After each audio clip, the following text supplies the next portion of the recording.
At the end of this video, we'll take a look at Mad Ramp's innovative pivoting ramp system, the safer, easier way to transport your ATVs and snowmobiles. Stick around. Before we begin, I'd like to give a quick shout out to our friends at the historic Lancaster Motel in Lancaster, New Hampshire. The Lancaster Motel has been serving snowmobilers since the 60s, and they are the perfect eastern trail riding destination for snowmobilers young and old. The Lancaster Motel is right on Corridor Trail 5 in Lancaster, New Hampshire, with plenty of parking for vehicles, sleds, and trailers. Plus, the Lancaster Motel is within walking distance of Crane's Snowmobile Museum, plus restaurants, shopping, entertainment, and more.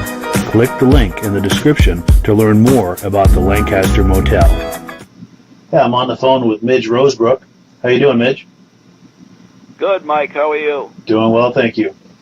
So, Midge, tell me, what is the Eastern Snowmobile Racing Hall of Fame? The Eastern Snowmobile Racing Hall of Fame is something Paul Crane and I started here in Lancaster. We felt that there was a need to recognize the guys that used to race here in the East back in what I would call the golden era. Would be from the mid-1960s to the late 70s, maybe early 80s, but mostly I think the meat of the golden era would be definitely the 1970s. Sure. And it really, racing here in the eastern United States never really got covered. Those guys never really got recognized like the Midwest guys did, the factory drivers, you know, and the big name distributors and things like that from the Midwest. They had there's two Hall of Fames out there. Sure. And you know, they recognize their guys, and it's sad that the Eastern guys never got recognized. And how this started was, and I can take you back to when we did the 50th reunion of the Lancaster Grand Prix in 2014. Uh-huh. The Grand Prix started in 1964 as a side event for the Winter Carnival when Lancaster was celebrating their 200th anniversary. And it took off. And thank you to Timberland Machines, the big Skidoo distributor here in Lancaster. It was basically Bob Bottoms that that allowed his crew to help build the track. Roberts Motors stepped in. Butch and Johnny Roberts, they had a Skidoo dealership there. They helped. White Mountain Mac, there was several businesses in town that really stepped forward and helped the Snowdrifters, the Lancaster Snowdrifters, actually put the event on. But it was a town effort to put this big race on. And at one time, the Lancaster Grand Prix was the largest outdoor winter event in New Hampshire. Wow. They were pulling in 15,000 fans. 15,000. Wow, that's a big crowd. They counted 15,000 fans for a couple of years there in the early to mid 70s at the Lancaster Fairgrounds. Wow, that is impressive. It was a half-mile oval track, horse track. Horse track, yeah. And Polaris was actually the first factory team to come here in 1966. Mm-hmm. Bob Eastman and Randy Heights came and raced in 1966. That was also the first year for the Big Kilkenny Cup, which was donated by Timberland Machines to the Snowdrifters. Oh, no kidding, yeah. Yeah, and our own Bill Buckland here from town and Bobby Fortin both got their names on that big cup. They were the first two to have their names engraved on the cup in '66. Nice. So yeah, and the factory teams came here during the '70s. There would be 10 or 12 fully equipped tractor trailers, 45, 50-foot boxes of the major, distributors and factory teams of the day back then. Mm-hmm. Arctic Cat came, Snowjet, Yamaha, Polaris, Skidoo, Mercury, just about every big manufacturer you could think of came here to race at Lancaster. Nice. It was quite something. And then the whole thing ended in New England around 1980. Around 80, okay. Or thereabouts. Mm-hmm. The guys that were putting it on, they were getting tired of not getting enough volunteers to help. The insurance started getting more expensive because people were getting hurt. A couple people got killed. And so the insurance started to increase. It got costly. Sure. Even though the Grand Prix moved down onto the meadows, it got away from the telephone poles and the hazards of what occurred at the fairgrounds. It was one of the most safest tracks running back then. And everybody touted how great the track was. They iced it down. In 1976, Gilles Villeneuve came here with that IFS Scarole. Oh, yeah. In cleaned house. Nice. Yeah, this was the first. He made his debut here with that IFS Scarole at the Lancaster Grand Prix. Oh, no kidding. I didn't know that. Yeah. Nice. He made his national debut. And in the stands watching that day was Bob Eastman from Polaris. He was the team captain, if you will, Bob Sure. Eastman. Yeah. And his teammate Wes Pesic was there watching. And this was in 1976. And they were so impressed with that Bob went back to the factory. They raced at Bangor that next weekend. They went back to the factory. And he called up a guy by the name of Gordon Rudolph, who had been himself dabbling with IFS sleds on his own. And he says to Gordon, he hired him to come help them set up a new Polaris racer for the next season. It turned out to be that RXL. Oh, yes, with that suspension. That front suspension. And Yeah. of course we know that that cleaned house. Sure.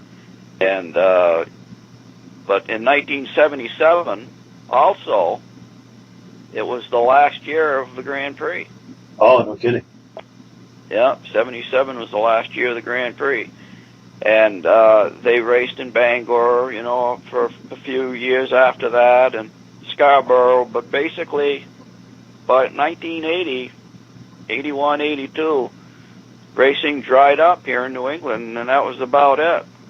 And everybody went back to their day jobs, and it was a strange thing. I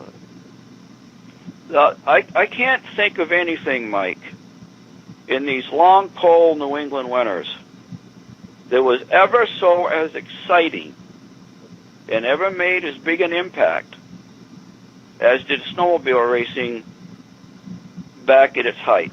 I agree. Yeah. I agree. There's nothing since has been as exciting or as big or made as big an impact financially for these True. small towns. And there's nothing else that'll bring people. There's nothing else that'll bring people, thousands and thousands of people, outside in the middle of winter to be spectators of something. Nothing else is going to bring that kind of a crowd. No, and to bring a dozen factory teams from the Midwest. Yeah. To send a team of 5 or 6 drivers, fully equipped tractor-trailer trucks. I remember Bob Clark was in the Hall of Fame. Bob Clark was a multi-Grand Prix chairman during that era. And he said one time, he thought it was 1970 or 71, they held up the races because Team Arctic hadn't showed up yet. So they got on to CB, and they located the Team Arctic truck. They said, "Where the heck are you?" Yeah. And the driver says, "I'm stuck." And they said, "Stuck? Stuck where?" He said, "I'm stuck here at the intersection." He said, "On your main street." He said, "The traffic going to the track won't let me in." He said, "The traffic is backed up as far as I can see down Lancaster's Main Street, and nobody's letting me in." Wow. So they had to escort. They sent a cruiser down, a state police cruiser. Yeah. And he escorted Team Arctic's big truck up the left-hand side of the road from that triangle on the end of Main Street there that splits Route 2 and Route 3. Yes. And he escorted him up to the fairgrounds on the left-hand side of the road because the traffic was so heavy going in. That's amazing. That's a great story. It was something. Yeah.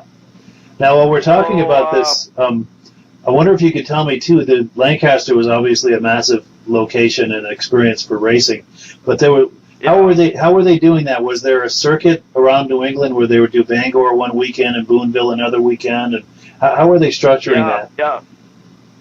Yeah, that's what they did. Of course, when they came out with the USSA, and they sanctioned, the events, Lancaster was one of the big boys, and we started our date was pretty much set in stone by the time USSA came out because we'd been racing here since 1962. Wow. And then, of course, they called it motorized toboggan races in 62 and 63. Right. And then they changed it to the Grand Prix to make it sound better, I guess, for the 200th birthday of Lancaster that year. That's why they changed the name. Yeah. And so...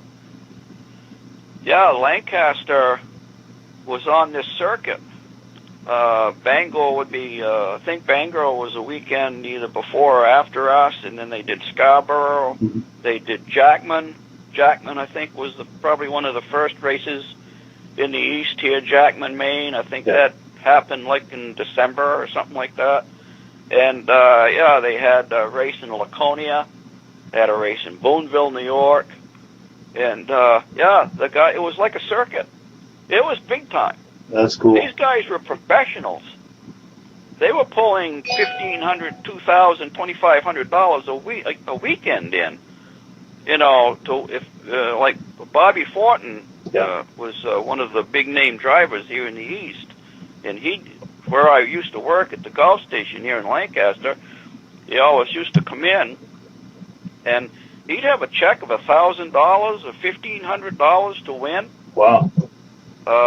Plus he'd get so much, he'd get a couple $100 from a spark plug company or drive belt company. Yeah, these guys were professionals. That's cool. And it was an exciting time. Yeah, it really was. For sure. And so anyway, when we decided to do a 50th reunion of the Grand Prix, a lot of the old guys that used to race back then came to the reunion. And I even have a photo of a bunch of them lined. You've seen it at Paul Crane's. Yes. Those guys all lined up on the racetrack. Yeah. And they got me in there, and I kept telling them, I said, I didn't race. I said, I should not be in there. Well, they begged me to they made me go in. So, yeah. I mean, I shouldn't have been in that photo, but I was. Yeah. Anyway. That's nice, though. It really got me to thinking, it's sad that these guys never got recognized. Yeah, for sure. And so I think that planted a seed. Now, can you... And, go ahead, I'm sorry. And I think it did. And then in 2016, we had the national show here. Yeah.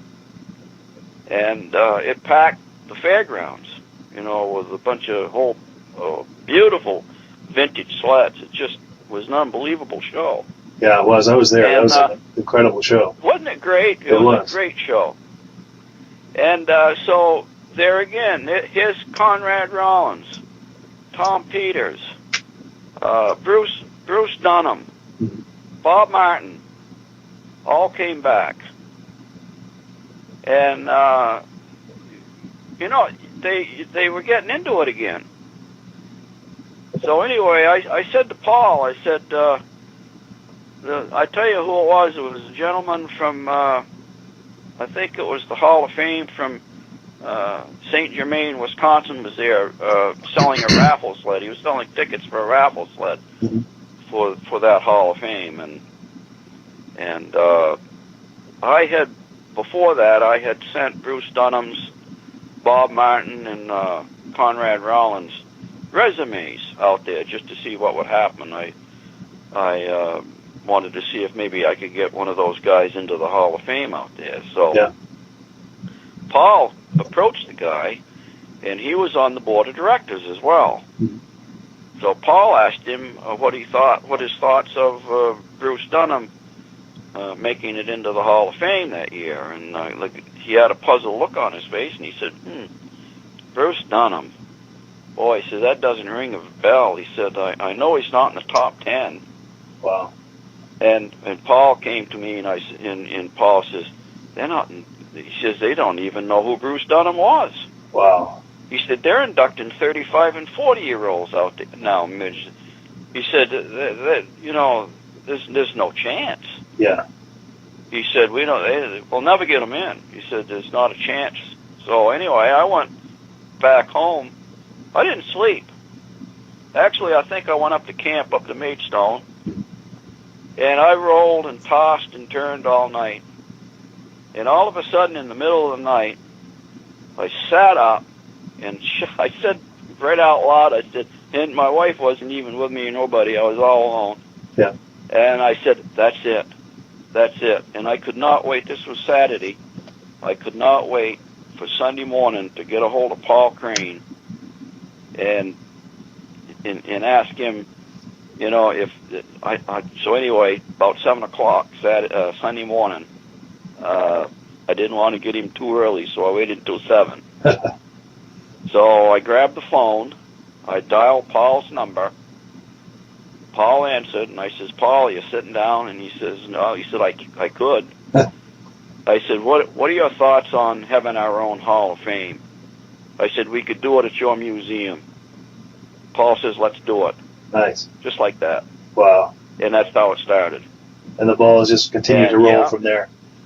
and it's continued to roll from there. We inducted our first inaugural 4 people into the Hall of Fame in 2017. It was May 19th, I think, of 2017. We inducted our first 4, and then the next year we inducted 5, and then the next year we inducted 5 more, and in this last year we inducted 7. Nice. Now, can you tell me about some of these people who've been inducted, and also what qualifies someone to be inducted into the Eastern Snowmobile Racing Hall of Fame? You know what? You don't have to have a perfect record. Mm-hmm. I think when you say the Hall of Fame, the word fame means famous. Okay, that's just a short for famous. Mm-hmm. It's the Hall of the Famous, really. Sure. And Tom Peters.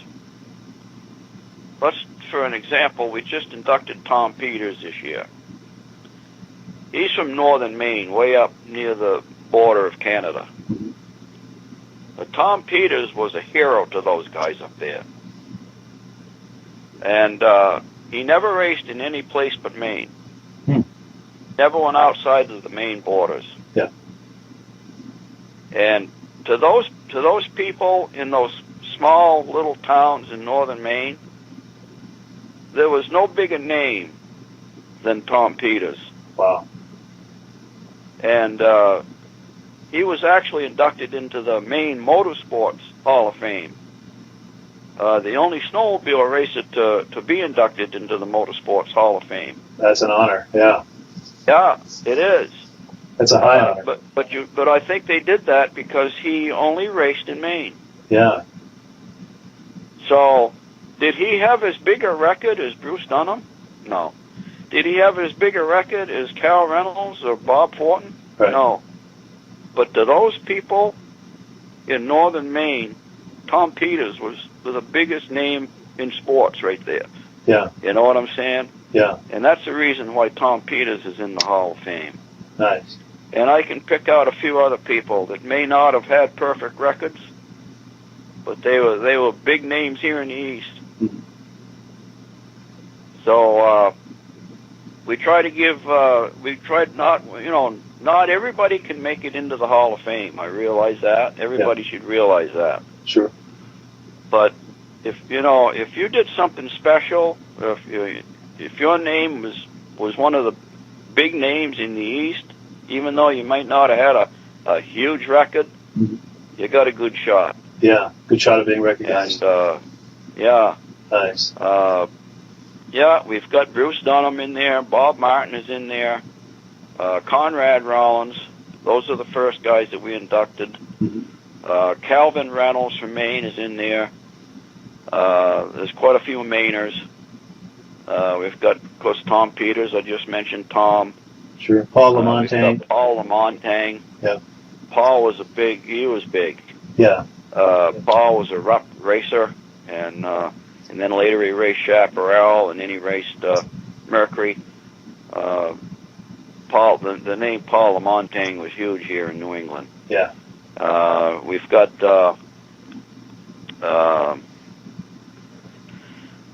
Joe Wilkinson from Massachusetts. We just inducted Joe. Louis Lunn, we inducted Louis in 2018, I think. Yeah. Yeah.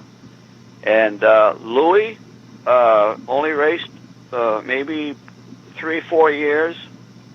I think he got number 9 bib one year, so he's top 10. Yeah. But what made Louis special? He may not have had as big a record, maybe as Bob Fortin, but what made Louis special was he was the first person to drive an IFS sled. Oh, no kidding, yeah. Yeah, because he was racing for Harrington King in Randolph, Mass. in 1972. They were the Chaparral distributor. They flew Louis out to Colorado. Chaparral had a secret race sled that they were working on out there. Yeah. And guess who he was working with? Huh. Bobby Unser. Oh, no kidding.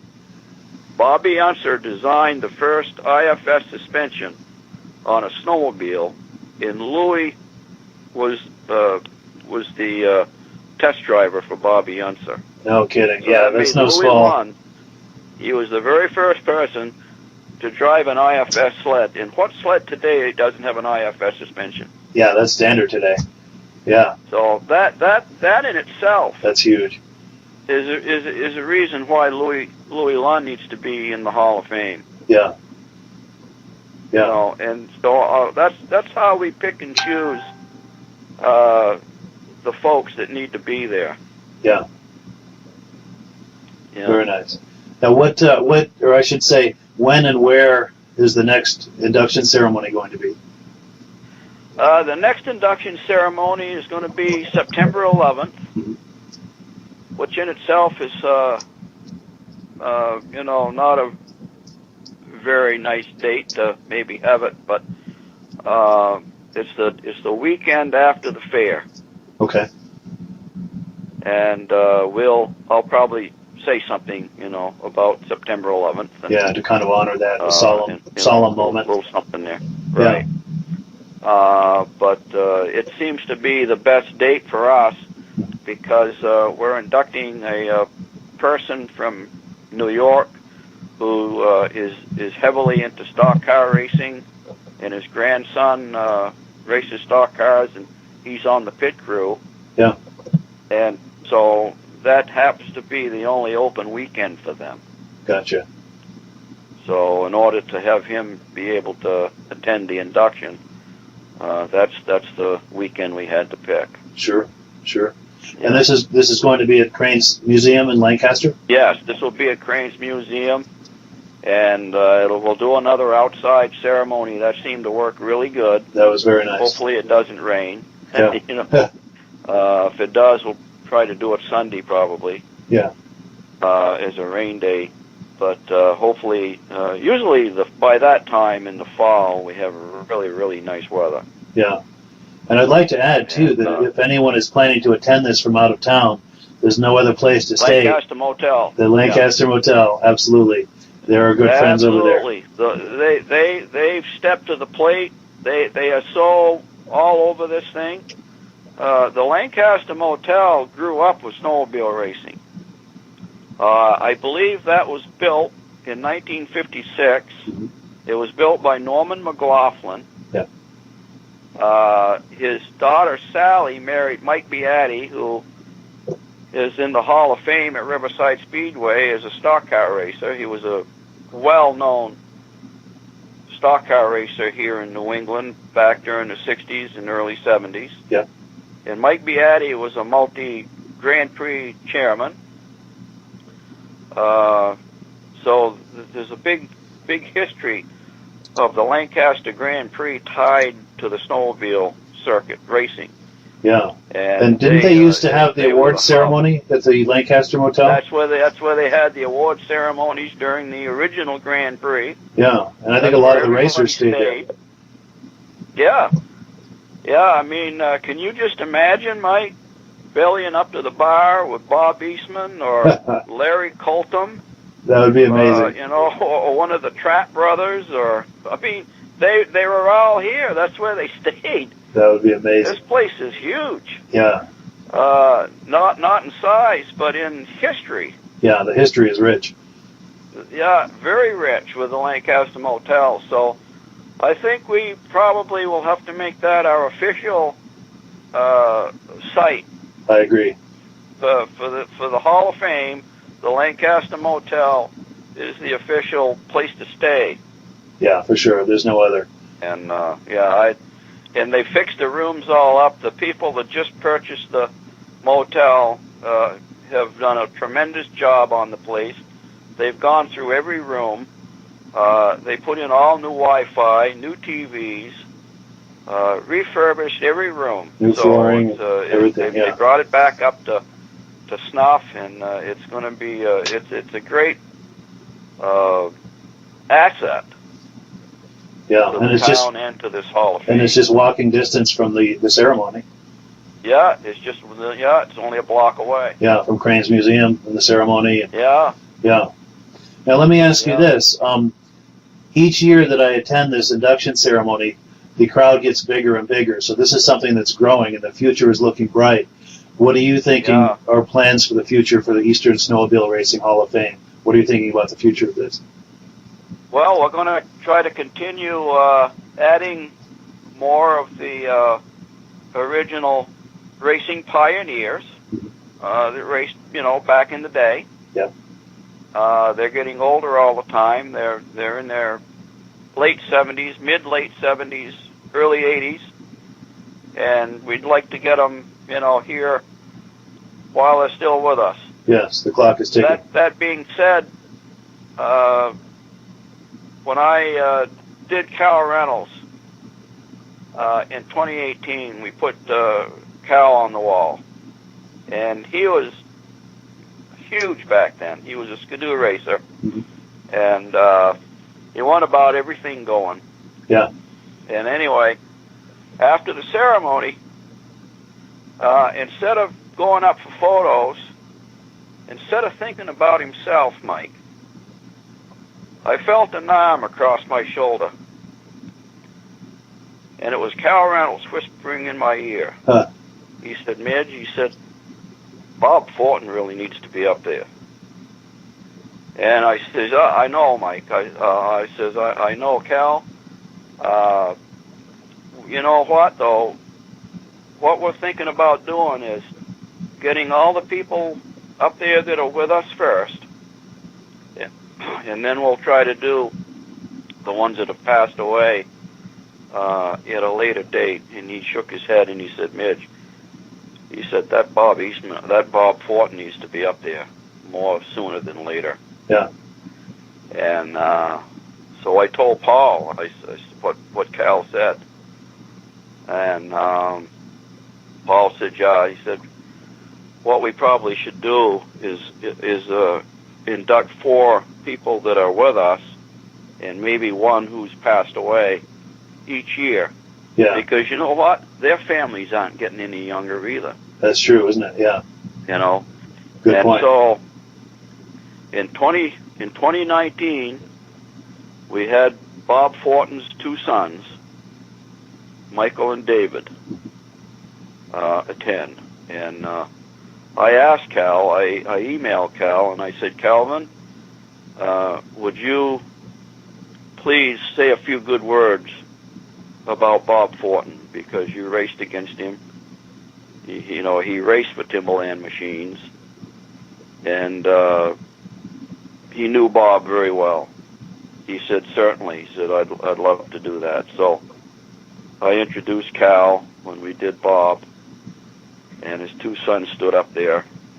It was quite moving. I remember that. It was very touching. Yeah. So, Calvin did that for us, and we thanked him. And I know he's a busy man. Cal's got several businesses over in Maine there that he has to attend, and so I said to him, I said, when he said, I said I would do Bob Fortin for you guys and say a few good words about him. Yeah. And I said, I'm just pleased that you could do this just one more time for us, Cal. I know you're busy. He said, Midge, let me tell you something. He said, as long as me and my wife Mary Ann are able, we will be attending every single Hall of Fame induction that you're going to hold here from now on. Nice. And he's true to his word. I've seen him at every one. Yeah. And he spoke this year at Ted Wynot. Ted Wynot, of course, was the flagman for those guys for years and years. He was also a Yamaha representative, and Cal sold Yamaha over there in Maine. So, Ted was over there a lot, and he was a good friend of Cal's. And so Cal spoke a few nice words about Teddy this year. That was nice, too. yeah. So, yeah. Yeah, very nice. So any final words, Mitch, before we close this interview? Do you have any final thoughts you'd like to add about the Hall of Fame? Well, I just want to tell you folks how much we appreciate Mike LaPierre here that's interviewing me. Mike has gone overboard for us, and I just have to put that in. I appreciate that. We really appreciate everything you do, Mike.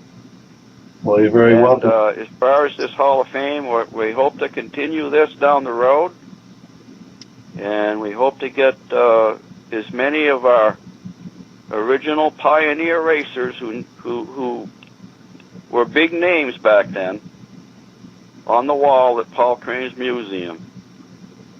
And that's basically where we're at. And these inductions are free.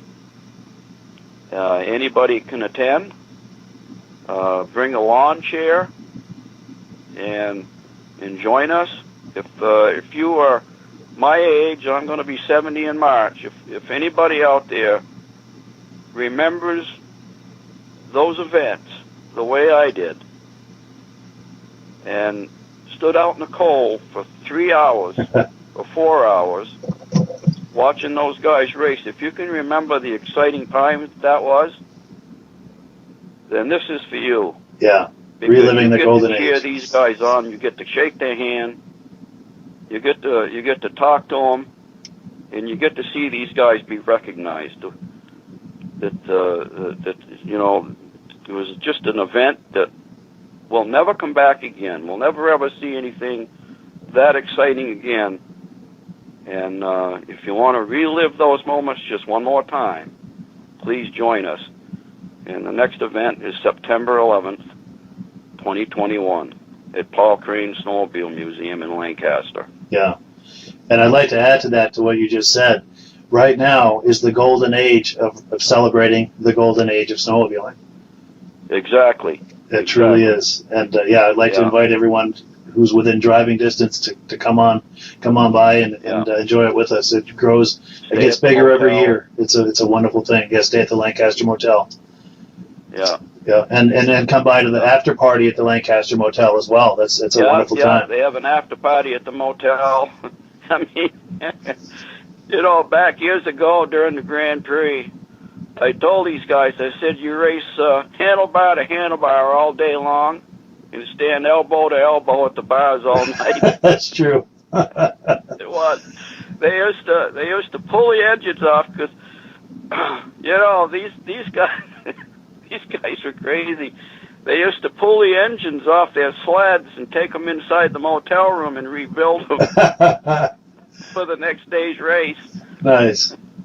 And that's one of the remarkable things too about racing is they can be so ruthlessly competitive out on the track, but after the race is over, they party together and they have a good time and they laugh about it. Yeah. It's incredibly ironic, but it's a wonderful thing about racing is that the relationships are more important than anything. It's a wonderful thing. Know, they made lifelong friends, Mike. Yeah. You know, these guys when their eyes light up the minute they see an old competitor. Yeah. You know, that they haven't seen for 40 years, you know. Yeah. And to watch them reminisce, it's a truly special thing. They're in heaven when they're doing it. They love it. But go ahead, I'm sorry. It's more like a family reunion. It is. Yeah. And to hear all those old stories, and because they can recall like a specific moment on some turn in the track during a race where things were happening and kind of relive that, and it's incredible. Yeah, yeah. Or laugh because, you know, about an incident that some guy pushed them off the track when they were in the lead, you know, and you know, they'd say, you pushed me off the track, you pushed me over the bank or something like that, and then they laugh about it. They probably weren't laughing at the time, but no. Yeah. Yeah. You know, this is only gonna be a small window here too. It's true. The clock is ticking for all of us. Like I just said, they're 75, 80 years old, 85 years old, and they're not going to be around forever. Yeah. Yeah, the clock is ticking on all of this. We got a small window here to enjoy these guys. Yeah, to really do something with this. To appreciate these guys. Yeah. And women. Yes.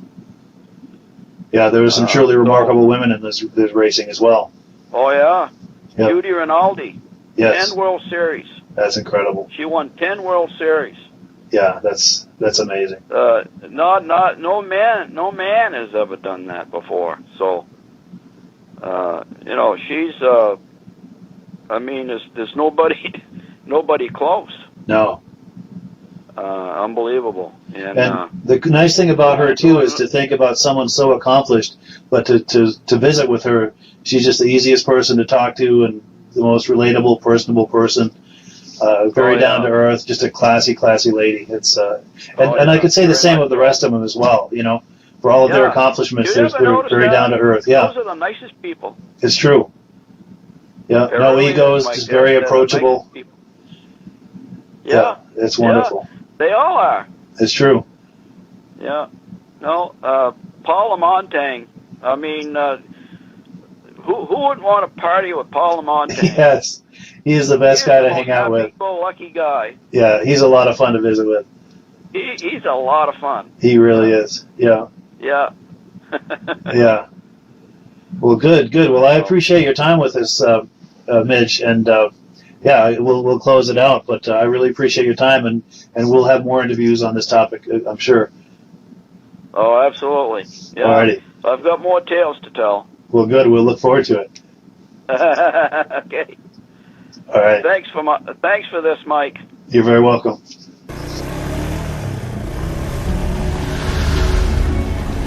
It's the ultimate combination of simplicity and ingenuity. The newest way to load, unload, and transport your ATV or UTV.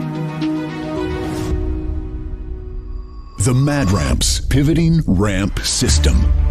Made in the USA and engineered for strength and durability. Maneuver through tight places and over rugged terrain with plenty of ground clearance. No licensing, no ongoing maintenance costs, and no storage hassles like trailers. Won't slip or move like conventional ramps. Free up more cargo space in the bed of your truck. Securely connects to your truck's receiver hitch. Easily extends for safe loading and unloading. Seamlessly retracts for highway and off-road travel. DOT approved in all 50 states and Canada. Quickly disconnects in under a minute. A unique space-saving storage system. The Mad Ramps Pivoting Ramp System. Go farther. Go faster. Go safer. When you order using the link in the description, I'll send you 3 free Vintage Snowmobile DVDs.